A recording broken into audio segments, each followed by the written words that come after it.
അസ്സലാമു അലൈക്കും വറഹ്മത്തുള്ളാഹി വബറകാതുഹു. മുഹമ്മദ് നബിയുടെ മാതാവായിരുന്ന ആമിന ബീവിയുടെ ചരിത്രമാണ് ഈ വീഡിയോയിലൂടെ പറയാൻ പോകുന്നത്. ഇസ്ലാമിക പ്രവാചകനായിരുന്ന മുഹമ്മദ് നബിയുടെ മാതാവായിരുന്നു ആമിന ബീവി. മക്കയിലെ ഖുറൈശ് ഗോത്രത്തിലെ ബനു സുഹ്റ കുടുംബത്തിൽ ജനിച്ചു.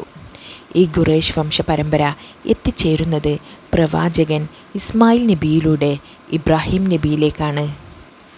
ആമിനയുടെ പൂർവിക തലമുറയിലെ മുതിർന്ന സഹോദരനായിരുന്ന ഖുസൈ ഇബിൻ കിലാബ് അബ്ദുൽ മുത്തലിബിൻ്റെയും പൂർവികനായിരുന്നു.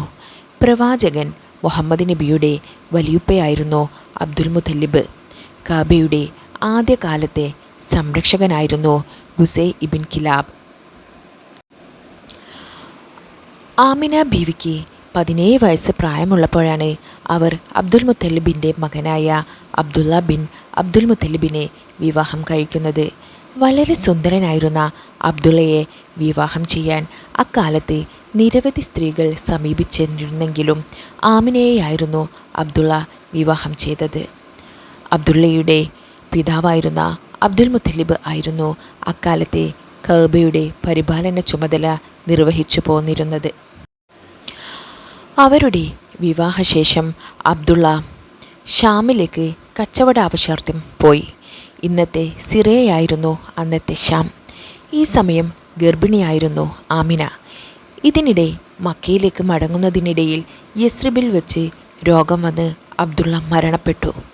ആമിനക്കേറ്റ വലിയ ഷോക്കായിരുന്നു അത്, തിരിച്ചു വരാൻ കഴിയാത്ത ഷോക്ക്. പിതാവായ അബ്ദുള്ള മരണപ്പെട്ട് 2 മാസം കഴിഞ്ഞായിരുന്നു പ്രവാചകൻ മുഹമ്മദിൻ്റെ ജനനം. മുഹമ്മദ് ജനിക്കുന്നതിന് 2 മാസം മുമ്പാണ് അദ്ദേഹത്തിൻ്റെ പിതാവ് മരണമടയുന്നത്. മക്കയിൽ അന്ന് നിലവിലിരുന്ന ആചാരമനുസരിച്ച് ആമിന തൻ്റെ മകനെ മുലയൂട്ടാനായി നിയോഗിച്ചത് ബനുസാദ് ഗോത്രത്തിൽപ്പെട്ട ബദു വനിതയായ ഹലീമയെയായിരുന്നു.